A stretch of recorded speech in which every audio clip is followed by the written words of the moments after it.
வணக்கம், welcome to AJC academy. இன்றைக்கி இந்த கிளாஸில் நம்ம என்ன பார்க்க போகிறோம்னா இந்தியன் ஹிஸ்ட்ரி பற்றி தான் வந்து பார்க்க போகிறோம். ஸோ இன்றைக்கி நம்ம வந்து பார்த்தோம்னா நியூ சமச்சீர் புக்கில் இருக்கக்கூடிய இந்தியன் ஹிஸ்ட்ரியில் தான் வந்து நம்ம ஹிஸ்ட்ரி அப்படின்றது என்னன்னு தான் பார்க்க போகிறோம். ஸோ அப்போ ஹிஸ்ட்ரி பற்றியும் ப்ரீ ஹிஸ்டாரிக் பீரியட் பற்றியும் நம்ம வந்து இந்த நியூ சமச்சீர் புக்கில் வந்து பார்க்க போகிறோம். ஸோ இப்போ ஹிஸ்ட்ரி அப்படின்றது எப்படி டெஃபினேஷன் வந்து கொடுத்துருக்காங்க அப்படின்றத இந்த யூனிட்டில் வந்து பார்க்கலாம். So what is history? So history அப்படின்றத எப்படி சொல்கிறாங்க, எப்படி டிஃபைன் பண்ணுறாங்க அப்படின்னு வந்து பார்த்தோன்னா, ஸோ இந்த புக்கில் நியூ சமச்சீர் புக்கில் வந்து பார்த்தோன்னா நிறையா டூ யூ நோ பாக்ஸ் வந்து கொடுத்துருப்பாங்க. ஸோ அதையும் நம்ம வந்து சேர்த்தே வந்து பார்த்துடலாம். ஸோ அப்போ ஹிஸ்ட்ரி அப்படின்றத எப்படி டிஃபைன் பண்ணுறாங்கன்னா, அது வந்து பாஸ்ட் ஈவெண்ட்ஸை க்ரோனலாஜிக்கல் ஆர்டரில் ஸ்டடி பண்ணக்கூடிய ஒரு ஸ்டடி தான் ஹிஸ்ட்ரி அப்படின்னு வந்து சொல்கிறாங்க. ஸோ க்ரோனலாஜிக்கல் ஆர்டர்னால் ஸோ ஒவ்வொரு ஆர்டர் வைஸாக ப்ரீ ஹிஸ்டாரிக் பீரியட்லேருந்து அதுக்கப்புறம் சிவிலைசேஷன்லேருந்து அதுக்கப்புறம் மிடிவல் பீரியட், மாடர்ன் பீரியட் அப்படின்னு சொல்லி இந்த ஆர்டரில் வரிசையாக எப்படி நம்ம வேர்ல்டுலேருந்து டெவலப் ஆச்சோ அந்த ஆர்டரை நம்ம வந்து பாஸ்ட் ஈவெண்ட்ஸை அப்படியே ஆர்டர் வைஸாக வந்து படிக்கக்கூடிய அந்த ஸ்டடி பேர் தான் என்ன சொல்கிறாங்கன்னா ஹிஸ்ட்ரி அப்படின்னு சொல்லி டிஃபைன் பண்ணுறாங்க. ஸோ இந்த ஹிஸ்ட்ரி வந்து பார்த்தோன்னா டைம் லைன் வைஸாக வந்து டிவைட் பண்ணியிருக்காங்க. ஸோ அந்த டைம் லைன் வந்து பார்த்தோன்னா 2 டைம் லைன் வந்து இருக்குது. ஒன்று அந்த ஹிஸ்ட்ரியோட பீரியடை எப்படி கேல்குலேட் பண்ணுறாங்கன்னு பார்த்தோன்னா பிசி அப்படின்னு சொல்லி பிசி ஆர் பிசிஇ அப்படின்னு வந்து சொல்லலாம். ஸோ பிசி அப்படின்னு வந்து சொல்லலாம், பிசிஇ அப்படின்னு வந்து சொல்லலாம். அப்போ பிசி அப்படின்றது பார்த்தோன்னா பிஃபோர் கிரைஸ்ட் அப்படின்னு வந்து சொல்கிறோம். பிசிஇ அப்படின்றது பிஃபோர் காமன் ஈரா அப்படின்னு வந்து அர்த்தம். நெக்ஸ்ட்டு 2வது கேல்குலேஷன் எப்படி இந்த ஹிஸ்ட்ரி வந்து கேல்குலேட் பண்ணுறாங்கன்னா டைம் லைனை ஏடி ஆனோ டாமினி அப்படின்னும், இல்லைனா அந்த ஏடியை இன்னொரு டைப்பாக எப்படி சொல்கிறாங்கன்னா சிஇ காமன் ஈரா அப்படின்னு வந்து சொல்கிறாங்க. ஸோ அப்போ இந்த ஹிஸ்ட்ரியோட டைம் பீரியடை எல்லாத்தையும் 2 வயசாக வந்து டிவைட் பண்ணுறாங்க. ஒன்று வந்து பிசிஇ அப்படின்னும், இல்லை பிசி அப்படின்னு சொல்லி, இல்லைனா ஏடி ஆர் சிஇ அப்படின்னு சொல்லி இந்த மாதிரி 2 டைப்பாக வந்து டிவைட் பண்ணுறாங்க. பிஃபோர் கிரைஸ்ட்டுக்கு முன்னாடி எப்படி இந்த ஹிஸ்ட்ரியெலாம் நடந்திருக்கு, அதே மாதிரி ஆனோ டாமினி பிஃபோர் கிரைஸ்ட்டுக்கு அப்புறம் இந்த ஹிஸ்ட்ரி வந்து எப்படி டைம் பீரியடில் வந்து கேல்குலேட் பண்ணியிருக்காங்க அப்படின்றது தான் இந்த டைம் லைன் இன் ஹிஸ்ட்ரி. ஸோ ஹிஸ்ட்ரி இந்த மாதிரி 2 டைம் லைனில் தான் வந்து கேல்குலேட் பண்ணுறாங்க. ஸோ அப்போ அந்த ஹிஸ்ட்ரி அப்படின்ற இந்த வேர்டு வந்து எதுலேருந்து எடுத்துருக்காங்கன்னு பார்த்தோன்னா ஒரு க்ரீக் வேர்டு தான் வந்து ஹிஸ்ட்ரி அப்படின்ற இந்த வேர்டு. ஸோ அதுக்கு பேர் அந்த க்ரீக் வேர்டில் அதுக்கு மீனிங் என்னென்னு பார்த்தோன்னா அதுக்கு பேர் வந்து ஹிஸ்டோரியா அப்படின்னு சொல்லி வந்து அதோட பேர். அதுக்கு மீனிங் என்னென்னா லேர்னிங் பை என்கொயரி அப்படின்னு சொல்லி அதோட மீனிங். ஸோ அப்போ ஹிஸ்ட்ரி அப்படின்ற இந்த வேர்டு எதுலேருந்து எடுத்துருக்காங்கன்னா க்ரீக் வேர்ட்லேருந்து ஹிஸ்டோரியா அப்படின்ற இந்த வேர்ட்லேருந்து தான் எடுத்திருக்காங்க. இந்த வேர்டு தான் வந்து கொஞ்சம் கொஞ்சமாக மாறி எப்படி வந்திருக்குன்னா ஹிஸ்ட்ரி அப்படின்னு மாறி இருக்குது. அப்போ ஹிஸ்டோரியா அப்படின்ற இந்த வேர்டுக்கு மீனிங் என்னென்னு பார்த்தோன்னா என்கொயரி பண்ணி, ஸோ ரிசர்ச் பண்ணி அதை ஆராய்ஞ்சு அதை படிக்கக்கூடிய அந்த படிப்புக்கு பேர் தான் ஹிஸ்ட்ரி அப்படின்ற மீனிங். ஸோ நெக்ஸ்ட்டு நுமிஸ்மேட்டிக்ஸ்னால் வந்து என்ன அப்படின்றது வந்து சொல்லியிருக்காங்க. அப்போ நுமிஸ்மேட்டிக்ஸ் அப்படின்றது என்னென்னு பார்த்தோன்னா காயின்ஸை பற்றி ஸ்டடி பண்ணக்கூடிய அந்த டேர்மை தான் எப்படி சொல்கிறோன்னா நுமிஸ்மேட்டிக்ஸ் அப்படின்னு வந்து சொல்கிறாங்க. எபிகிராஃபி அப்படின்றது என்னென்னு பார்த்தோன்னா இன்ஸ்கிரிப்ஷன்ஸ் கல்வெட்டுகளை பற்றி படிக்கக்கூடிய அந்த ஸ்டடியை தான் என்ன சொல்கிறாங்கன்னா எபிகிராஃபி அப்படின்னு வந்து சொல்கிறாங்க. ஸோ இதில் வந்து எம்பரர் அசோகாவை பற்றி வந்து ஒரு பாக்ஸ் வந்துருக்கு, அந்த பாக்ஸையும் சேர்த்து வந்து பார்த்துடலாம். ஸோ இந்தியாவில் ஏஷியன்ட் இந்தியாவில் மோஸ்ட் ஃபேமஸான ரூலராக யார் இருந்திருக்கான்னு பார்த்தோன்னா எம்பரர் அசோகா. அசோகா தான் வந்து பார்த்தோன்னா ரொம்ப ஃபேமஸான ஒரு ஏஷியன்ட் இந்தியன் ரூலராக வந்து கிங்காக வந்து இருந்திருக்கிறாரு. ஸோ அவர் பீரியட்லாம் வந்து பார்த்தோன்னா புத்திசம் வந்து ஏஷியாவில் நிறைய பார்ட்ஸில் வந்து ஸ்ப்ரெட் ஆக ஆரம்பிக்குது. ஸோ கலிங்கா வாருக்கு அப்புறம் வந்து பார்த்தோன்னா அசோகா வந்து பார்க்குறாரு நிறையா பீப்புள் வந்து இறந்து போயிருக்காங்க. ஸோ அதனால் எப்படிலாம் வந்து கஷ்டப்படுறாங்க அப்படின்னு சொல்லி அந்த கலிங்கா வாருக்கு அப்புறம் வந்து பார்த்தனால அவர் வந்து இந்த வார் இனிமேல் நடக்கவே கூடாது அப்படின்னு சொல்லி வந்து முடிவெடுக்கிறாரு. ஸோ அதுக்கப்புறம் இவர் அரசராக இருந்து அரச பதவியை வந்து விட்டுட்டு அவர் வந்து புத்திசமுக்கு வந்து மாறுறாரு. புத்திசமுக்கு வந்து மாறி எல்லா மக்களுக்கு மத்தியில் வந்து என்ன வந்து ஸ்ப்ரெட் பண்ணுறாருன்னு பார்த்தோன்னா ஸோ பீஸையும் தர்மாவையும் எப்படி வந்து கடைப்பிடிக்கிறது அப்படின்ற மெசேஜ் வந்து நிறையா வந்து மக்கள்கிட்ட கொண்டு போய் சேர்க்குறாரு. ஸோ பப்ளிக்காக நிறையா சர்வீஸ் வந்து பண்ணியிருக்கிறாரு. ஸோ இவர் தான் வந்து இந்தியாவில் இருக்கக்கூடிய கிங்ஸ்லேயே வந்து இவர் தான் வந்து ஃபஸ்ட்டு கிங்கு. அந்த கலிங்கா வாரில் வந்து வெற்றி பெற்றதுக்கு அப்புறமும் இந்த இதுவே வேணாம், வாரே வேணாம், பதவிகளே வேணாம் அப்படின்னு சொல்லி அதை வந்து விட்டு கொடுத்துட்டு வெளியேறி புத்திசம் வந்து தழுவி மக்களுக்காக தொண்டு செய்ய ஆரம்பித்த ரூலர் வந்து இந்தியாவில் வந்து யாருன்னு பார்த்தோன்னா கிங் அசோகா தான். ஸோ இவர் தான் வந்து ஃபஸ்ட்டு ரூலர். அனிமல்ஸுக்காக ஹாஸ்பிட்டல்ஸ் வந்து கட்டுறாரு. அதே மாதிரி இவர் தான் வந்து ஃபஸ்ட்டு நிறைய ரோட்ஸ் வந்து போட்டிருக்கிறாரு. அசோக சக்ராவில் வந்து பார்த்தோன்னா 24 ஸ்போக்ஸ் வந்து நம்ம நேஷ்னல் ஃப்ளாகில் வந்து இருக்கும். ஸோ அந்த அசோக சக்ரா வந்து எதுலேருந்து எடுத்திருக்காங்கன்னு பார்த்தோன்னா நம்ம நேஷ்னல் ஃப்ளாகில் இருக்கக்கூடிய அசோக சக்ரா வந்து எதுலேருந்து எடுத்திருக்காங்கன்னா அசோகரோட சார்நாத் பில்லர் அப்படின்ற அந்த பில்லர்லேருந்து தான் அந்த அசோக சக்ரா வந்து எடுத்திருக்கிறாங்க. ஸோ என்ன தான் வந்து கிங் அசோகா வந்து ரொம்ப வந்து பெரிய கிங்காக வந்து இருந்தாலும், கிரேட்டஸ்ட் கிங்காக வந்து இருந்தாலும் அவரை பற்றி எந்த ஒரு இன்ஃபர்மேஷனும் நம்மளுக்கு வந்து எது வரைக்கும் தெரியலன்னு பார்த்தோன்னா 19th century வரைக்கும் வந்து தெரியல அவரை பற்றி எந்த இன்ஃபர்மேஷனும். ஸோ யார் வந்து இவரோட கிரேட்னஸ் எல்லாத்தையும் வந்து கிங் அசோகாவோட கிரேட்னஸ் எல்லாத்தையும் அவர் செஞ்ச செயல்கள் எல்லாத்தையும் வெளில கொண்டு வராங்க அப்படின்னு வந்து பார்த்தோன்னா William John's, James பிரின்சிப், Alexander கன்னிங்கம். So இவங்கெல்லாம் தான் பார்த்தோன்னா மெட்டீரியல் எவிடன்ஸாக வந்து கிங் அசோகாவை பற்றி வந்து ரிவீல் பண்ணியிருக்காங்க. ஸோ சார்லஸ் ஆலன் அப்படின்றவர் அசோகரை பற்றி வந்து ஒரு புக்கே வந்து எழுதியிருக்கிறாரு. அந்த புக்கு பேர் என்னென்னு பார்த்தோன்னா the church for the India's last emperor அப்படின்னு சொல்லி அவரை பற்றி சார்லஸ் ஆலன்றவர் ஒரு புக்கு வந்து எழுதியிருக்கிறாரு. ஸோ அதில் வந்து ஃபுல்லாக அசோகரை பற்றி எல்லாமே வந்து ப்ரெசென்ட் ஆகிருக்கும் அந்த புக்கில். ஸோ அதுக்கப்புறம் தான் வந்து பார்த்தோன்னா எல்லாருமே வந்து அசோகரோட இன்ஃபர்மேஷன் எல்லாத்தையும் வந்து கேதர் பண்ணி இது அவரோட ரூல் எப்படி இருந்துச்சு அப்படின்றத ஃபுல்லாக நம்ம ஹிஸ்டாரிக்கலாக வந்து எவிடன்ஸாக வந்து கொண்டு வராங்க. ஸோ அவரோட இன்ஸ்கிரிப்ஷன்ஸ் எதில் இருந்துருக்குன்னு பார்த்தோன்னா ராக்ஸில், ஸ்தாஞ்சி ஸ்தூப்பா, அதுக்கப்புறம் சார்நாத் பில்லர். ஸோ இதில் இருக்கக்கூடிய அவரோட இன்ஸ்கிரிப்ஷன்ஸ் எல்லாத்தையும் வந்து அண்டர்ஸ்டாண்ட் பண்ணி அவரோட கிரேட்னஸ் எல்லாத்தையும் வந்து வேர்ல்டு லெவலில் வந்து கொண்டு வராங்க. ஸோ இதான் வந்து அசோகரை பற்றின இம்பார்ட்டண்டான ஒரு பாக்ஸு. ஸோ அசோகரை பற்றி வந்து பார்த்தோன்னா இந்த பாக்ஸில் ஃபுல் டீட்டெயில் வந்து கொடுத்துருக்காங்க. ஸோ இந்த யூனிட்டில் வந்து பார்த்தோன்னா முக்கியமான பாயிண்ட்ஸ் இப்போ எல்லாமே வந்து பார்த்தாச்சு. நெக்ஸ்ட்டு அடுத்த யூனிட் வந்து செகண்ட் யூனிட் வந்து என்னென்னு பார்த்தோன்னா ஹியூமன் எவல்யூஷன். ஸோ அதான் வந்து இந்த ப்ரீ ஹிஸ்டாரிக் பீரியட் பற்றி வந்து இருக்கும். ஸோ ஹியூமன் எவல்யூஷன்னா வந்து என்ன அப்படின்னு வந்து பார்த்தோன்னா ஸோ எப்படி மனிதர்கள் வந்து தோன்றுறாங்க, ஸோ ஆரம்ப ஸ்டேஜ்லேருந்து இப்போ வரைக்கும் எப்படிலாம் வந்து அவங்களோட டெவலப்மெண்ட் இருந்திருக்கு, ஸோ எப்படி வந்து அவங்களோட ஃபிசிக்கல் கேரக்டரிஸ்டிக்ஸ்லேருந்து பிரெயின் டெவலப்மெண்ட்லேருந்து எப்படி கொஞ்சம் கொஞ்சமாக வந்து மாறுபட்டே வந்திருக்கு அப்படின்ற அந்த எவல்யூஷன், ஹியூமன் எவல்யூஷனை தான் இப்போ நம்ம வந்து பார்க்க போகிறோம். ஹியூமன் எவல்யூஷனோட ஸ்டோரியை, ஸோ எப்படி வந்து ஹியூமன் டெவலப்மெண்ட் வந்து நடந்திருக்கு, மாறுபட்டே வந்து பரிமாணங்கள் வந்து நடந்திருக்கு அப்படின்றத எப்படி நம்ம வந்து சயின்டிஃபிக்கலாக படிக்க முடியும் அப்படின்னு வந்து பார்த்தோன்னா ஆர்கியாலஜி மூலமாகவும் ஆந்த்ரோபாலஜி அப்படின்னு சொல்லக்கூடிய இந்த 2 ஸ்டடி மூலமாக தான் நம்ம என்ன தெரிஞ்சுக்க முடியும்னா இந்த ஹியூமனோட எவல்யூஷன் வந்து எந்தளவுக்கு நடந்திருக்கு அப்படின்றத வந்து தெரிஞ்சுக்க முடியும். ஸோ அப்போ ஆர்கியாலஜினா வந்து என்ன, ஆந்த்ரோபாலஜினா வந்து என்ன அப்படின்றது வந்து பார்க்கலாம். ஸோ அப்போ ஆர்கியாலஜி அப்படின்றது என்னென்னு பார்த்தோன்னா so prehistoric humans, so prehistoric people வந்து பார்த்தோன்னா அவங்க சில மெட்டீரியல்ஸ்லாம் வந்து விட்டுட்டு போயிருப்பாங்க. ஸோ அதை எடுத்து எக்ஸ்கவேட் பண்ணி அந்த ரிமைண்ட் மெட்டீரியல்ஸ் எல்லாத்தையும் வந்து எக்ஸ்கவேட் பண்ணி அதை வந்து ஸ்டடி பண்ணக்கூடிய அந்த ஸ்டடியை தான் நம்ம என்ன சொல்கிறோன்னா ஆர்கியாலஜி அப்படின்னு வந்து சொல்கிறோம். ஸோ இந்த ஆர்கியாலஜிக்கல் ஸ்டடீஸுக்கு முக்கியமாக எது வந்து தேவைன்னு பார்த்தோன்னா இந்த எக்ஸ்கவேட் பண்ணி அந்த கிடைக்கக்கூடிய அந்த மெட்டீரியல் ரொம்ப வந்து ஒரு மெயின் சோர்ஸாக வந்து ப்ரெசென்ட் ஆகிருக்கும். ஸோ அதை வச்சு தான் நம்ம வந்து இந்த ஸ்டடியே வந்து பண்ண முடியும். ஸோ அப்போ ஆர்கியாலஜி அப்படின்றது அந்த ஸ்டடி பேர் என்னென்னு பார்த்தோம், அந்த ஸ்டடி அப்படின்றது எதை குறிக்குதுன்னா ப்ரீ ஹிஸ்டாரிக் பீரியடில் வாழ்ந்த பீப்புளோட ரிமைண்ட் மெட்டீரியல் கண்டுபிடிச்ச அந்த பூமிக்குள்ளே இருக்கக்கூடிய அந்த மெட்டீரியல்ஸ் எல்லாத்தையும் வந்து தோண்டி கண்டுபிடிப்பாங்க. ஸோ அந்த மெட்டீரியல் வச்சு தான் வந்து அவங்க ஸ்டடி பண்ணுவாங்க, இந்த மாதிரி மக்கள் வந்து வாழ்ந்துருக்காங்க அப்படின்னு சொல்லி. ஸோ அந்த மாதிரி பண்ணக்கூடிய அந்த ஸ்டடி பேர் தான் நம்ம என்ன சொல்கிறோன்னா ஆர்கியாலஜி அப்படின்னு வந்து சொல்கிறோம். ஸோ நெக்ஸ்ட்டு ஆந்த்ரோபாலஜினா வந்து என்ன அப்படின்றது வந்து பார்க்கலாம். ஸோ இப்போ ஆந்த்ரோபாலஜி அப்படின்றது என்னென்னு பார்த்தோன்னா எப்படி இந்த ஹியூமன்ஸ் அண்ட் அவங்களோட எவல்யூஷன்ஸ் வந்து ஸோ ஹியூமனை பற்றியும் அவங்களோட எவல்யூஷன் பரிமாணங்களை பற்றியும் படிக்கக்கூடிய அந்த ஸ்டடி பேர் தான் நம்ம என்ன சொல்கிறோன்னா ஆந்த்ரோபாலஜி அப்படின்னு வந்து சொல்கிறோம். ஸோ விட்டுட்டு போன அந்த ப்ரீ ஹிஸ்டாரிக் பீப்புள் வந்து விட்டுட்டு போன மெட்டீரியல்ஸை பற்றி படிக்கக்கூடியது ஆர்கியாலஜி. ஹியூமன்ஸ் அவங்க ஒவ்வொரு ஹியூமனோட எப்படி டெவலப்மெண்ட் வந்து நடந்திருக்கு, ஒவ்வொரு பரிமாணங்களாக எப்படி மாறி இருக்காங்க அப்படின்னு சொல்லி அதை பற்றி படிக்கக்கூடிய அந்த படிப்பு வந்து ஆந்த்ரோபாலஜி. ஸோ இதான் வந்து ரெண்டுத்துக்கும் உள்ள டிஃப்ரென்ஸு. ஸோ அப்போ இந்த வேர்டு ஆந்த்ரோபாலஜி அப்படின்ற வேர்டு வந்து எதுலேருந்து எடுத்திருக்காங்கன்னு பார்த்தோன்னா 2 கிரீக் வேர்ட்ஸ்லேருந்து எடுத்திருக்காங்க. அப்போ ஆந்த்ரோபோஸ் அப்படின்றது மீனிங் என்னென்னு பார்த்தோன்னா மேன் ஆர் ஹியூமனை வந்து குறிக்கும். லோகோஸ் அப்படின்றது என்னென்னு பார்த்தோன்னா தாட் ஆர் ரீசனை வந்து குறிக்கும். ஸோ இதான் வந்து இந்த 2 கிரீக் வேர்டு, அதுலேருந்து தான் இந்த ஆந்த்ரோபாலஜி அப்படின்ற இந்த வேர்டு வந்து எடுத்திருக்காங்க. ஸோ அப்போ அந்த ஆந்த்ரோபாலஜிஸ்ட் வந்து அதாவது இந்த படிப்பு பேர் ஆந்த்ரோபாலஜி, அதை படிக்கிறவங்க பேர் ஆந்த்ரோபாலஜிஸ்ட். ஸோ அந்த ஆந்த்ரோபாலஜிஸ்ட் வந்து பார்த்தோன்னா என்ன இன்வெஸ்டிகேட் பண்ணுறாங்கன்னா இந்த ஹியூமன் டெவலப்மெண்ட் அவங்களோட பிஹேவியர் வந்து எந்த அளவுக்கு இருக்குது அப்படின்றத வந்து படிக்க ஆரம்பிப்பாங்க. ஸோ இந்த படிப்பில் ஸோ அவங்களோட கல்ச்சுரல் ஆக்டிவிட்டீஸு, சோஷியல் ஆக்டிவிட்டீஸ்லாம் எப்படி இருந்துச்சு அப்படின்றத டிஸ்கிரிப்டிவாக வந்து படிப்பாங்க. ஆந்த்ராலஜினா வந்து என்ன, ஆந்த்ரோபாலஜி என்ன அப்படின்னு சொல்லி இப்போ புரிஞ்சிருக்கோம். அப்போ ஆந்த்ராலஜிஸ்ட் வந்து என்ன கண்டுபிடிக்கிறாங்கன்னு பார்த்தோன்னா ஒரு ஹியூமனோட ஃபுட் பிரிண்ட்ஸ் வந்து தான்சானியா, ஆஃப்ரிக்காவில், ஈஸ்டர்ன் ஆஃப்ரிக்காவில் இருக்கக்கூடிய ஒரு ஊரான தான்சானியாவில் ஹியூமன் ஃபுட் பிரிண்ட்ஸு, காலடி சுவடுகளை வந்து கண்டுபிடிக்கிறாங்க ஆந்த்ரோபாலஜிஸ்டெல்லாம் சேர்ந்து. ஸோ அது எங்கேருந்து கண்டுபிடிக்கிறாங்கன்னு பார்த்தோன்னா சாண்டுக்கு அடியில் வந்து பார்த்தோன்னா ஒரு ராக் பெட்டில் வந்து சாண்டுக்குள்ளே போய் ஒரு ராக் பெட்டில் தான் வந்து பார்த்தோன்னா இந்த ஃபுட் பிரிண்ட்ஸ் வந்து இருக்கிறதா வந்து கண்டுபிடிச்சிருக்காங்க ஆந்த்ரோபாலஜிஸ்ட்டு.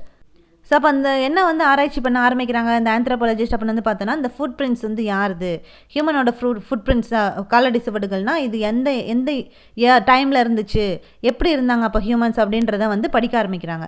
ஸோ அப்போ அப்படி படிக்கும் போது நிறையா டைப்ஸ் ஆஃப் ஹியூமன்ஸ் வந்து இருந்திருக்காங்க.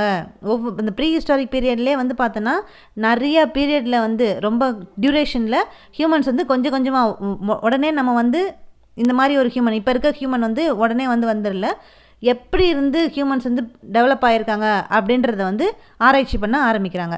ஸோ அப்போ அதுலேருந்து ஆராய்ச்சி பண்ணதில் நிறையா டைப்ஸ் ஆஃப் ஹியூமன் டெவலப்மெண்ட் வந்து இருந்திருக்கு. அதை இப்போ ஒரு பாக்ஸில் வந்து பார்க்கலாம். ஸோ இதான் வந்து stages of human evolution. So எப்படி ஒவ்வொரு ஸ்டேஜ்லேயும் ஹியூமன் வந்து மாற்றங்கள் வந்து கொஞ்சம் கொஞ்சமாக டெவலப் ஆகி வந்திருக்காங்க, கொஞ்சம் கொஞ்சமாக பரிமாண வளர்ச்சிகள் வந்து எப்படி வந்திருக்கு அப்படின்றது தான் இந்த ஹியூமன் எவல்யூஷனில் ஸ்டேஜஸ் ஆஃப் ஹியூமன் எவல்யூஷனில் இப்போ நம்ம வந்து பார்க்க போகிறோம். ஸோ அதில் ஃபஸ்ட்டு ஒன்று வந்து பார்த்தோம்னா ஆஸ்ட்ரலோபித்திகஸ் அப்படின்றது தான் ஃபஸ்ட்டு ஹியூமனாக வந்து சொல்கிறாங்க. ஸோ அப்போ ஆஸ்ட்ரலோபித்திகஸ் அப்படின்றவங்க எந்த டியூரேஷனில் வந்து இருந்திருக்காங்கன்னு பார்த்தோன்னா பிட்வீன் 4 million to 2 million இயர்ஸுக்கு முன்னாடி வந்து வாழ்ந்துருக்காங்க. ஸோ இடத்துல வந்து பார்த்தோம்னா 4 millionலேருந்து 2 million இயர்ஸுக்கு முன்னாடி வாழ்ந்த அந்த ஹியூமனை தான் நம்ம எப்படி சொல்கிறோம்னா ஆஸ்ட்ரலோபித்திகஸ் அப்படின்னு வந்து சொல்கிறோம். ஸோ இவங்களை வந்து புரோட்டோ ஹியூமன் அப்படின்னு வந்து சொல்கிறோம். புரோட்டோ ஹியூமன்னா இவங்க தான் வந்து முதல் மனிதன் அப்படின்னு வந்து சொல்கிறோம். ஸோ இவங்க எங்கேருந்து வந்திருக்காங்க அப்படின்னு சொல்லி கண்டுபிடிச்சிருக்காங்கன்னா ஈஸ்டர்ன் ஆஃப்ரிக்காவில், அதாவது ஈஸ்டர்ன் ஆஃப்ரிக்காவிலேருந்து இவங்க வந்திருக்காங்க. இவங்க வந்து சதன் ஏப் அப்படின்னு வந்து சொல்கிறாங்க. ஸோ ஏப் அப்படின்றது ஒன்றும் இல்லை, குரங்குலேருந்து தான் மனுஷன் வந்தான் அப்படின்னு சொல்லி வந்து நம்மளுக்கே தெரியும். ஏப் அப்படின்றது பார்த்தோன்னா ஒரு குரங்கு.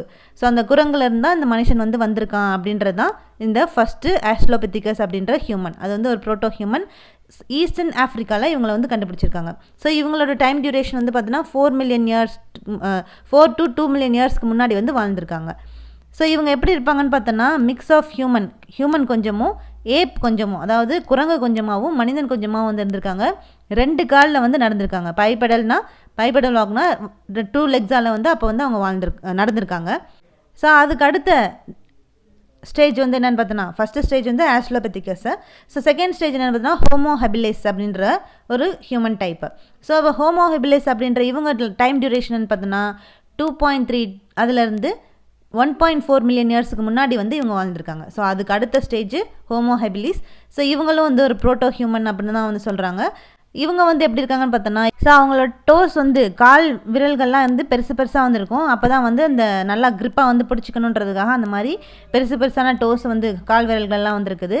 Less protruding face. So less protruding face அப்படின்றது என்னென்னு பார்த்தோன்னா ரொம்ப நீளமாக வந்து ஃபேஸ் வந்து இல்லாமல் கொஞ்சம் குறுகி வந்து ஃபேஸ் வந்து ப்ரெசென்ட் ஆகிருக்கு இவங்களுக்கு.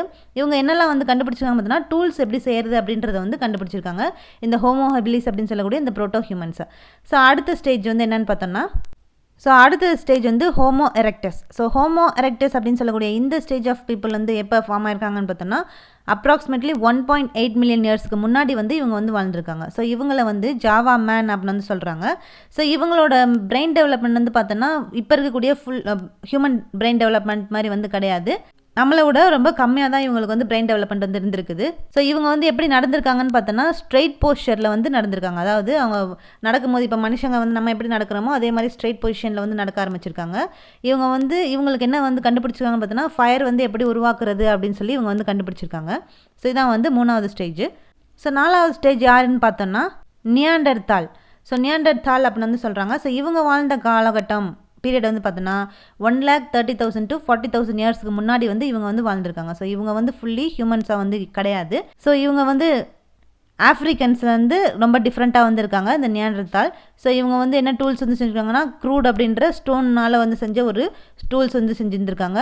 ஹண்டிங் ஸ்கில்ஸில் வந்து இவங்க ரொம்ப புவராக தான் வந்துருந்துருக்காங்க இந்த டைப் ஆஃப் ஹியூமன்ஸை. ஸோ இவங்க வந்து பார்த்தோன்னா டெட்ஸை வந்து பரி பண்ணியிருக்காங்க அப்படின்ற எவிடன்ஸ்லாம் வந்து கிடச்சிருக்குது.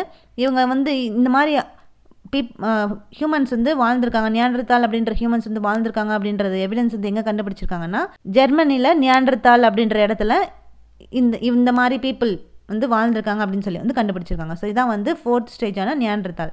ஸோ இவங்க வந்து ஃபுல்லி ஹியூமனாக வந்து டெவலப் ஆகலை. அதுக்கடுத்த ஹியூமன்ஸ் வந்து யாருன்னு பார்த்தோன்னா அதுக்கடுத்த ஸ்டேஜ் வந்து ஹோமோ சாப்பியன்ஸ். ஸோ இவங்க தான் வந்து பார்த்தோன்னா இவங்களை எப்படி சொல்கிறோன்னா வைஸ்மேன் அப்படின்னு வந்து சொல்கிறோம். ஸோ இவங்களிருந்து தான் நம்மளோட ஆரிஜின் வந்து இப்போ வரைக்கும் இருக்க ஆரிஜின் வந்து டெவலப் ஆகிருக்குது. ஸோ இவங்க வாழ்ந்த டியூரேஷன் வந்து பார்த்தோன்னா 3 lakhsக்கு முன்னாடி வந்து 3 lakhs இயர்ஸ்க்கு முன்னாடி வந்து வாழ்ந்துருக்காங்க. ஸோ மாடர்ன் ஹியூமன் பீயிங் வந்து இவங்கள்தான் வந்து ஃபார்ம் ஆயிருக்காங்க. எப்படி ஹண்டிங் பண்ணுறது, கேதரிங் சொசைட்டி எல்லாம் இவங்கள்தான் தான் வந்திருக்குது. ஸோ க்ரூட் ஸ்டோனை வந்து இவங்க ஒரு டூல்ஸாக வந்து யூஸ் பண்ணியிருக்காங்க. அதுக்கப்புறம் ஸோ ஆஃப்ரிக்காவிலேருந்து வெளியேறி அவங்க எங்கே போய் செட்டில் ஆக ஆரம்பிக்கிறாங்கன்னா யூரோப், ஏஷியா அப்படின்னு சொல்லி இந்த மாதிரி ஒவ்வொரு காண்டினென்ட்லேயும் போய் வந்து செட்டில் ஆக ஆரம்பிக்கிறாங்க இந்த ஹோமோசாப்பியன்ஸ் அப்படின்னு சொல்லக்கூடிய வைஸ் மேன். ஸோ அதுக்கு அடுத்த டைப் வந்து பார்த்தோன்னா குரோமேக்னான்ஸ். ஸோ அதுக்கு அடுத்த இந்த டைப் லாஸ்ட் டைப் நம்ம என்ன சொல்கிறோன்னா குரோமேக்னான்ஸ் அப்படின்னு வந்து சொல்கிறோம். ஸோ இவங்க வந்து ப்ரெசன்ட் மேன். ஸோ குரோமேக்னான்ஸ் வந்து யாருன்னு பார்த்தோன்னா இப்போ இருக்கக்கூடிய மனுஷங்க எல்லாமே வந்து குரோமேக்னான்ஸ் அப்படின்னு வந்து சொல்கிறாங்க. ஸோ இவங்களோட டைம் டியூரேஷன் வந்து எப்போன்னு பார்த்தோன்னா 50,000 years ago இன் ஈஸ்டர்ன் ஆஃப்ரிக்காவில் வந்து 15,000 yearsக்கு முன்னாடி வந்து இருந்திருக்காங்க. வெஸ்ட் ஏஷியா, அதே மாதிரி சவுத் ஈஸ்டர்ன் யூரோப் இங்கே வந்து 40,000 yearsக்கு முன்னாடி வந்து வாழ்ந்துருக்காங்க இந்த குரோமேக்னான்ஸ் அப்படின்னு சொல்லக்கூடிய ப்ரெசன்ட் மேன். இவங்க தான் வந்து மாடர்ன் ஹியூமன் அப்படின்னு வந்து சொல்கிறோம். ஹோமோசாப்பியன்ஸ்லேருந்து தான் இவங்க வந்து வந்திருக்காங்க. ஸோ இப்போ இருக்கக்கூடிய ஹியூமன்ஸ் எல்லாமே வந்து மாடர்ன் ஹியூமன்ஸ் எல்லாமே வந்து இவங்க தான். ஸோ இவங்க தான் வந்து பார்த்தோன்னா இந்த ஹியூமன் லைஃப் வந்து இப்போ இருக்கக்கூடிய மாடர்ன் ஹியூமன் லைஃப் வந்து ஆரம்பிக்கிறதுக்கு பிகினிங்காக இருந்தது இவங்க தான். இவங்களிருந்து தான் வந்து ஆரம்பிச்சிருக்குது. ஸோ இவங்க வந்து யூஸ் பண்ண டூல்ஸ், வெப்பன்ஸ்லாம் வந்து பார்த்தோன்னா ஸ்டோனில் மட்டும் வந்து கிடையாது, போன்ஸாலேயும் வந்து செஞ்சுருந்தாங்க. ஸோ இவங்களோட வெப்பன்ஸ்லாம் என்ன இருந்துச்சுன்னு பார்த்தோன்னா ஹேர்பூன்ஸ், அதுக்கப்புறம் ஸ்பியர் த்ரோவர், ஈட்டி அந்த மாதிரிலாம் வந்து வச்சு செஞ்சு வாழ்ந்துருக்காங்க இவங்க. ஸோ இதான் வந்து பார்த்தோன்னா 6 stages of human evolution. So இந்த மாதிரி 6 ஸ்டேஜஸில் தான் ஹியூமன்ஸ் வந்து கொஞ்சம் கொஞ்சமாக வந்து உடனே இந்த இப்போ இருக்க ப்ரெசன்ட் டே ஹியூமன்ஸாக வந்து வந்துடல. இந்த ஸ்டேஜ்லேருந்து ஒவ்வொரு ஸ்டேஜ்லேயும் படிப்படியாக ஒவ்வொரு பல இயர்ஸை தாண்டி தான் இந்த ப்ரெசன்ட் ஹியூமன் வந்து வந்திருக்காங்க. ஸோ இதான் வந்து stages of human evolution. So இந்த ஸ்டேஜஸ் ஆஃப் ஹியூமன் எவல்யூஷன் வந்து புரிஞ்சாதான் நம்ம வந்து அடுத்து பார்க்கக்கூடிய ப்ரீ ஹிஸ்டாரிக் பீரியட்ஸ் எல்லாத்துலேயும் இந்த நேம்ஸ்லாம் வந்து வரும். ஸோ அந்த நேம்ஸ்லாம் வந்து வரும்போது உங்களுக்கு ஈஸியாக வந்து புரிஞ்சிக்க முடியும். ஸோ இப்போ என்ன பார்த்தோம், ஆந்த்ரோபாலஜிஸ்ட் வந்து ஆஃப்ரிக்காவில் தான்சானியான்ற இடத்துல வந்து ஹியூமனோட ஃபுட் பிரிண்ட்ஸ் வந்து கண்டுபிடிச்சிருக்காங்க, ராக் பெட்லேருந்து கண்டுபிடிச்சிருக்காங்க அப்படின்னு சொல்லி வந்து பார்த்தோம். ஸோ அப்போ அவங்க அந்த ஃபுட் பிரிண்ட்ஸ் மூலமாக எப்படி இந்த இயர்ஸ்லாம் வந்து கண்டுபிடிக்கிறாங்க அப்படின்னு சொல்லி வந்து பார்த்தோன்னா ரேடியோ கார்பன் டேட்டிங் அப்படின்ற இந்த மெத்தட் யூஸ் பண்ணி தான் இந்த ஹிஸ்ட்ரியோட பீரியட்ஸ் எல்லாத்தையும் வந்து கண்டுபிடிக்கிறாங்க. ஸோ இது எந்த காலகட்டத்தை சேர்ந்தது அப்படின்னு சொல்லி இந்த ரேடியோ கார்பன் டேட்டிங் மூலமாக அதை யூஸ் பண்ணி தான் வந்து கண்டுபிடிக்கிறாங்க. ஸோ அப்போ அது மூலமாக அந்த ரேடியோ கார்பன் டேட்டிங் மூலமாக வந்து அந்த ஃபுட் பிரிண்ட்ஸ், அந்த ஹியூமன்ஸோட ஃபுட் பிரிண்ட்ஸ் வந்து எந்த காலகட்டத்தை சேர்ந்ததுன்னு கண்டுபிடிக்கிறாங்கன்னு பார்த்தோன்னா 3.5 million yearsக்கு முன்னாடி அவங்க வாழ்ந்துருக்காங்கன்றதை வந்து கண்டுபிடிக்கிறாங்க. ஸோ இப்போ நம்ம வந்து பார்த்தோம் ஹோமோசாப்பியன்ஸ் வந்து பார்த்தோன்னா ஆஃப்ரிக்காலேருந்து அதுலேருந்து வெளியேறி ஸோ மற்ற வேர்ல்டில் இருக்கக்கூடிய நிறையா காண்டினென்ட்ஸ்க்கு வந்து போய் சேர்றாங்க. அங்கே வந்து அப்படியே அங்கே அந்த ஒவ்வொரு ஊருக்கும் போய் அந்த ஊருக்கு தகுந்த மாதிரியான வெப்பநிலை, கிளைமேட்டிக் கண்டிஷன்ஸு, அந்த சாயில் எல்லாத்துக்கும் தகுந்த மாதிரி அவங்களோட நேச்சர் வந்து கொஞ்சம் கொஞ்சமாக வந்து மாற ஆரம்பிக்குது. ஸோ இந்த ப்ரீ ஹிஸ்டாரிக் பீரியடை சேர்ந்த ஒவ்வொரு பீப்புளும் எந்தெந்த ஏரியாவிலேருந்து வந்திருக்காங்க அப்படின்றத இந்த பாக்ஸில் வந்து கொடுத்துருக்காங்க. ஸோ அதில் வந்து பார்த்தோன்னா ஆஸ்ட்ரோபித்திகஸ் அவங்க வந்து ஈஸ்ட் ஆஃப்ரிக்காவில் இருந்திருக்காங்க. ஹோமோ ஹெபிலிஸ் அவங்க வந்து சவுத் ஆஃப்ரிக்கா. ஹோமோ எரெக்டஸ் அவங்க வந்து ஆஃப்ரிக்காலேயும் ஏஷியாலேயும் வந்து வாழ்ந்துருக்காங்க. நியாண்டர்தால் வந்து யுரேஷியா அதாவது யூரோப்லேயும் ஏஷியாலேயும் வந்து ப்ரெசென்ட் ஆகியிருந்திருக்காங்க. குரோமேக்னான்ஸ் ஸோ அவங்க வந்து ஃப்ரான்ஸில் வந்து வாழ்ந்துருக்காங்க. பெக்கிங் அப்படின்ற அந்த ஹியூமன் டைப் வந்து சைனாவில் வந்து இருந்திருக்காங்க. ஹோமோசாப்பியன்ஸ் வந்து ஆஃப்ரிக்காவில் இருந்திருக்காங்க. ஹெய்டல்பர்க்ஸ் அப்படின்றவங்க லண்டனில் வந்து வாழ்ந்துருக்காங்க. ஸோ இந்த மாதிரி ஒவ்வொரு type of human prehistoric humans எல்லாம் வந்து இந்த மாதிரி ஒவ்வொரு இடத்துல வந்து வாழ்ந்துருக்காங்க. ஸோ இந்த குரோமேக்னான்ஸ் வந்து பார்த்தோன்னா அந்த டைப் ஆஃப் ஹியூமன்ஸ் எல்லாம் வந்து ஹியூமன்ஸ் வந்து ப்ரீ ஹிஸ்டாரிக் ஹியூமன்ஸ் வந்து எங்கே வாழ்ந்துருக்காங்கன்னா கேவ்ஸில் வந்து வாழ்ந்துருக்காங்க. ஸோ ஃப்ரான்ஸில் லாஸ்கவுஸ் கேவ்ஸ் அப்படின்னு சொல்லி ஃப்ரான்ஸில் ஒரு கேவ்ஸ் வந்து இருக்குது. அந்த கேவ் தான் வந்து இந்த குரோமேக்னான்ஸ் வந்து கேவில் வாழ்ந்துருக்காங்க அப்படின்றதுக்கு ஒரு முக்கியமான எவிடன்ஸ் வந்து இந்த கேவ் தான். ஸோ அவங்களுக்கு வந்து டெட் பர்சன்ஸை எப்படி பரி பண்ணணும் அப்படின்றது நாலேஜும் வந்து அவங்களுக்கு வந்து இருந்திருக்குது. ஸோ அப்போ ஹியூமன் எவல்யூஷன் அப்படின்றது என்ன மீன் பண்ணுது, எப்படி அதை டிஃபைன் பண்ணுறாங்கன்னு பார்த்தோன்னா ஸோ அந்த ப்ராசஸில் ஹியூமன் கைண்ட் வந்து சேஞ்சஸும் டெவலப்மெண்ட்டும் இப்போ இருக்கக்கூடிய அட்வான்ஸ் ஸ்டேஜ் ஆஃப் லைஃபுக்கு எப்படி கொஞ்சம் கொஞ்சமாக வந்து மாறி அது டெவலப் ஆகி வந்திருக்கு அப்படின்னு சொல்லக்கூடிய அந்த ப்ராசஸை நம்ம என்ன சொல்கிறோன்னா ஹியூமன் எவல்யூஷன் அப்படின்னு சொல்கிறோம். ஸோ ஆரம்பத்தில் வந்து பார்த்தோன்னா ஹியூமன்ஸ் வந்து அவங்களோட 4 காலில் வந்து போயிட்டு இருந்தாங்க. குரங்கு எப்படி போகுமோ அதே மாதிரி நடந்துட்டு இருந்தாங்க. அதுக்கப்புறம் 2 காலில் வந்து நடக்க ஆரம்பிக்கிறாங்க. அது நடக்கிறதுக்கே ரொம்ப காலம் வந்து எடுக்குது. அதுக்கப்புறம் வந்து அவங்களோட டோஸ் கால் விரல்கள்லாம் வந்து நல்லா வந்து அந்த கிரிப்னஸை தாங்குற அளவுக்கு, ஏன்னா அவங்களுக்கு 2 காலில் நடந்து பழக்கம் இல்லாதனால அவங்களோட டோஸ் மூலமாக அந்த கிரிப்னஸ் அந்த சாயிலை நல்லா கிரவுண்டை நல்லா கிரிப்னஸாக வந்து டைட்டாக வந்து பிடிச்சிக்கிட்டு நடக்கிற மாதிரி வந்து பழகுறாங்க. அதுக்கப்புறம் அவங்களுக்கு பிரெயின் டெவலப்மெண்ட் வந்து வளருது. ஸோ இந்த மாதிரி கொஞ்சம் கொஞ்சமாக தான் வந்து அந்த மாற்றங்கள் எல்லாம் எவல்யூஷன் எல்லாம் அந்த ஹியூமன் பீயிங்ஸில் வந்து டெவலப் ஆகிட்டே வந்து வந்திருக்குது.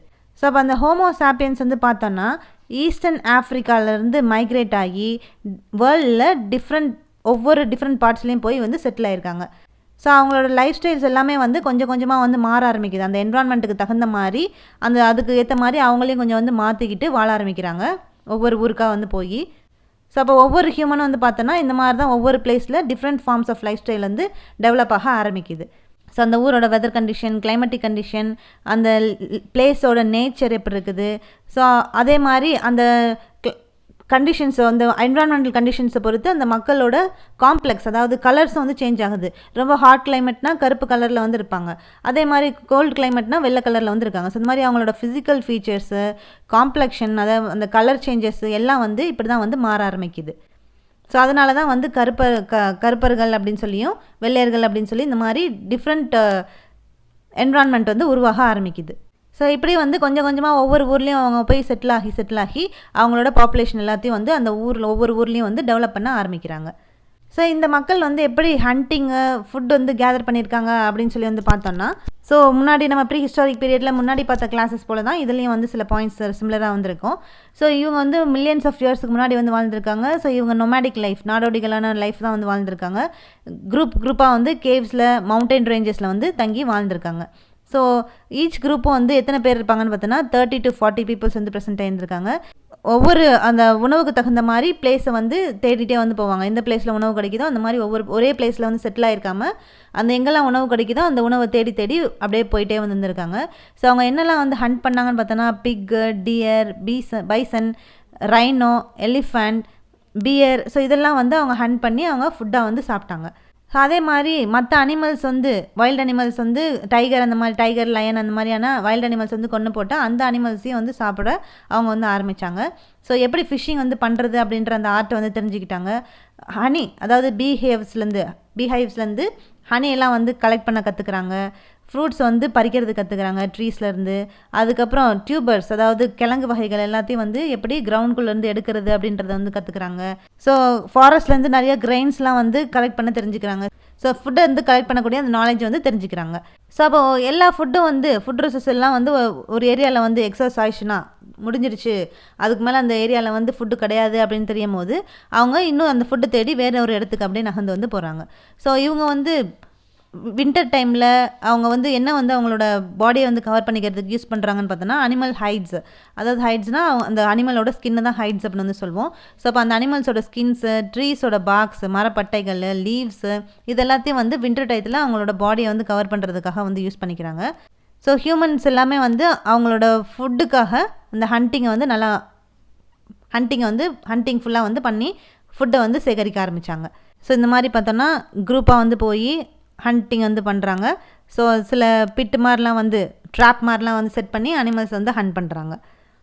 ஸோ அதுக்கடுத்து டெவலப்மெண்ட் வந்து என்ன பண்ணுறாங்க, இப்போ ஃபுட்டை ஒரு பக்கம் வந்து ஃபுட்டை வந்து தேடி சேகரித்ததுக்கப்புறம் அவங்க அடுத்த ஒரு ஸ்டெப் என்ன போகிறாங்கன்னா ஸ்டோன் வச்சு டூல்ஸு, வெப்பன்ஸ்லாம் எப்படி செய்கிறது அப்படின்ற அடுத்த ஸ்டெப்புக்கு வந்து போகிறாங்க. ஸோ அப்போ ஹண்டிங் வந்து தான் அவங்களோட அந்த ப்ரீ ஹிஸ்டாரிக் பீப்புளோட மெயினான ஆக்குபேஷனாக வந்து இருந்திருக்குது. ஸோ அப்போ பெரிய பெரிய அனிமல்ஸை வந்து பார்த்தோன்னா வெறும் ஸ்டிக்கை வச்சு, ஸ்டோனை வச்சு அட்டாக் பண்ணுறது ரொம்ப கஷ்டமாக வந்துருக்கும். ஸோ அதனால் என்ன பண்ணுறாங்கன்னா ஷார்ப்பான வெப்பன்ஸை வந்து கண்டுபிடிக்கணும் அப்படின்னு சொல்லி வந்து டிசைட் பண்ணுறாங்க. ஸோ அப்போ அப்படி வந்து ஷார்ப்பான வெப்பன்ஸ் வந்து செய்கிறதுக்கு ஒரு பெஸ்ட்டு ஸ்டோனை வந்து தேர்ந்தெடுக்கிறாங்க. அந்த பெஸ்ட்டு ஸ்டோன் தான் பார்த்தீங்கன்னா ஃப்ளிண்ட் ஸ்டோன், அதாவது சிக்கி முக்கி கல் அப்படின்னு சொல்லி தமிழில் சொல்கிறோம், ஃப்ளிண்ட் ஸ்டோன் அப்படின்னு சொல்லி இங்கிலீஷில் வந்து சொல்கிறோம். ஸோ அப்போ இந்த வெப்பன்ஸ்லாம் ஷார்ப்பான டூல்ஸு, வெப்பன்ஸ்லாம் வந்து செய்கிறதுக்கு பெஸ்ட்டு ஸ்டோன் வந்து எதை வச்சு செய்கிறாங்கன்னா ஃப்ளிண்ட் ஸ்டோன் வச்சு தான் வந்து செய்கிறாங்க. ஸோ அந்த ஸ்டோனுக்கு வந்து பார்த்தோன்னா ஸ்ட்ரென்த் அண்ட் டியூரபிலிட்டி நிறையா வந்து ப்ரெசென்ட் ஆகிருக்குது. இந்த ஃப்ளிண்ட் ஸ்டோனை தேடியே வந்து ஹியூமன்ஸ் வந்து பார்த்தோன்னா அந்த காலத்தில் வந்து அந்த பீப்புள் வந்து நிறையா டைம் வந்து அந்த ஃப்ளிண்ட் ஸ்டோனை தேடியே வந்து போயிட்டே வந்து இருப்பாங்க. ஸோ அவங்க ஷார்ப்பான வெப்பன்ஸு, டூல்ஸ் எல்லாத்தையும் வந்து இந்த ஸ்டோன் வச்சு செய்ய ஆரம்பித்தாங்க. அதே மாதிரி அந்த ஷார்ப்பான டூலில் எதை வச்சு ஃபிட் பண்ணுறாங்க அப்படின்னு வந்து பார்த்தோன்னா வுட்டால் வச்சு நல்லா டைட்டாக க்ரிப்பாக வந்து வச்சுக்கிறாங்க. ஸோ வந்து அந்த ஒரு ஷார்ப்பான ஸ்டோன் டூல் வந்து இருக்குன்னா அந்த ஸ்டோன் டூலோடு சேர்த்து இந்த வுட்டை வச்சு கட்டிடுறாங்க. கட்டி நல்லா அப்போ தான் வந்து க்ரிப்பாக வந்து இந்த குத்த முடியும் அந்த அனிமல்ஸை, வைல்டு அனிமல்ஸ் அப்படின்றதுக்காக அந்த மாதிரி க்ரிப்பாக வந்து செஞ்சுக்கிறாங்க. ஸோ பிக் ஸ்டோன்ஸை வச்சு ஆக்சஸ்லாம் வந்து செய்கிறதுக்கு கற்றுக்குறாங்க.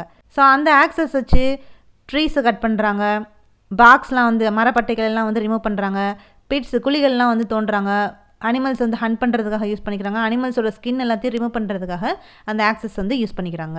ஸோ இந்த மாதிரி டூல்ஸ் எல்லாம் வந்து செஞ்சு கற்றுக்கிட்டதுக்கப்புறம் ஹியூமன்ஸ் வந்து பார்த்தோன்னா அடுத்து என்ன டிஸ்கவர் பண்ணுறாங்கன்னா ஃபயர் வந்து கண்டுபிடிக்கிறாங்க. ஸோ ஃபயர் வந்து எப்படி ப்ரொடியூஸ் பண்ணுறது அப்படின்னு சொல்லி வந்து கண்டுபிடிக்கிறாங்க. ஸோ ஆரம்பத்தில் வந்து பார்த்தோன்னா ஹியூமன்ஸ் வந்து இந்த ஃபயர் பற்றியும் லைட்னிங் பற்றியும், ஸோ இடி மின்னல்லாம் வந்து வருதுல்ல, ஸோ அதுக்காக ரொம்ப வந்து பயப்படுறாங்க. இந்த ஃபயர்னால் ஸோ லைட்னிங்லேருந்து பார்த்தோன்னா ஃபயர் வந்து பிடிக்கும். ஸோ மின்னல் வந்து அடிக்கும் போது ஃபாரஸ்ட்டில் மின்னல் ஏதாவது விழுந்துச்சு, இடி விழுந்துச்சு அப்படின்னா அங்கே வந்து ஃபயர் வந்து ஸ்டார்ட் ஆக ஆரம்பிச்சிடும். ஸோ அதனால் நிறைய வைல்ட் அனிமல்ஸ்லாம் வந்து இறந்து போகுது அப்படின்னு சொல்லி வந்து பார்க்குறாங்க. அந்த ஃபயர்னாலேயும் லைட்னிங்னாலேயும் நிறையா வைல்ட் அனிமல்ஸ் வந்து இறந்து போகுது அப்படின்னு சொல்லி வந்து பார்த்துட்டு, ஸோ அந்த ஃபயரில் வந்து ஃபுல்லாக அந்த வைல்ட் அனிமல்ஸ் வந்து வெந்திருக்கும். ஸோ அதனால் அந்த ஹியூமன்ஸ் எல்லாத்தையும் அந்த இறந்து போனால் அந்த அனிமல்ஸோட ஃப்ளஷ் எல்லாத்தையும் வந்து டேஸ்ட் பண்ணி பார்க்குறாங்க. அது வந்து பார்த்தோன்னா நல்லா சாஃப்டாகவும் டேஸ்டியாக வந்து இருக்குது அப்படின்றத வந்து தெரிஞ்சுக்கிறாங்க. ஸோ இது மூலமாக வந்து பார்த்தோன்னா இந்த மாதிரி வைல்ட் அனிமல்ஸ் வந்து அதோட ஃப்ளஷ் இந்தளவுக்கு டேஸ்ட்டாகவும் சாஃப்டாகவும் இருக்கிறது அப்படின்னு சொல்லி எது மூலமாக தெரிஞ்சுக்கிறாங்கன்னா இந்த எஃபெக்ட் ஆஃப் ஃபயர்னால தான் இந்த மாதிரி நடந்திருக்கு அப்படின்றத வந்து புரிஞ்சுக்கிறாங்க. ஸோ அப்போ அந்த ஃப்ளிண்ட் ஸ்டோன் வச்சு ஃபயர் வந்து எப்படி பண்ணுறதும், ஸோ ஃபயர் வந்து எப்படி டெவலப் பண்ணணும் அப்படின்றத வந்து கற்றுக்குறாங்க. ஸோ அதை வந்து வச்சு அந்த ஃபயர் வந்து டெவலப் பண்ணதுக்கப்புறம் அந்த ப்ரிடேட்டர்ஸ் எல்லாத்தையும் வந்து குக் பண்ணி ஃபுட்டாக வந்து சாப்பிட ஆரம்பிக்கிறாங்க. நைட் டயத்தில் வந்து அவங்க லைட் வந்து வச்சுக்கிறாங்க சேஃப்டிக்காக. ஸோ அதனால் ஃபயர் வந்து பார்த்தோன்னா அந்த டயத்தில் வந்த ப்ரீ ஹிஸ்டாரிக் பீப்புளுக்கு ரொம்ப ஒரு முக்கியமான ஒரு விஷயமாக வந்து ப்ரெசென்ட் ஆகிருந்துச்சு. ஸோ இன்றைக்கும் வந்து பார்த்தோன்னா நீலகிரியில், தமிழ்நாட்டில் நீலகிரி டிஸ்ட்ரிக்டில் வந்து சில வில்லேஜஸில் மேட்ச் பாக்ஸ் வந்து இன்னும் வந்து யூஸ் பண்ண மாட்டாங்க. பீப்புள் இந்த ஃப்ளிண்ட் ஸ்டோன் வச்சு தான் வந்து எப்படி ப்ரொடியூஸ் பண்ணுறது அப்படின்றது நேச்சுரல் வேயில் வந்து ஃபயர் வந்து எப்படி டெவலப் பண்ணுறது அப்படின்ற அது மூலமாக தான் வந்து டெவலப் பண்ணுறாங்க ஃபயரை. மேட்ச் பாக்ஸ் வந்து யூஸ் பண்ணுறது கிடையாது. ஸோ அப்போ இன்னைக்கு கிளாஸில் நம்ம வந்து இந்த ப்ரீ ஹிஸ்டாரிக் பீப்புள் வந்து எப்படி வாழ்கிறாங்க அப்படின்றத நம்ம வந்து பார்த்துட்ருக்கோம். ஸோ இன்னும் கொஞ்சம் பாயிண்ட்ஸ் வந்து இந்த யூனிட்டில் வந்து இருக்குது. ஸோ அதை நெக்ஸ்ட் கிளாஸில் வந்து கண்டினியூ பண்ணலாம். தேங்க்யூ.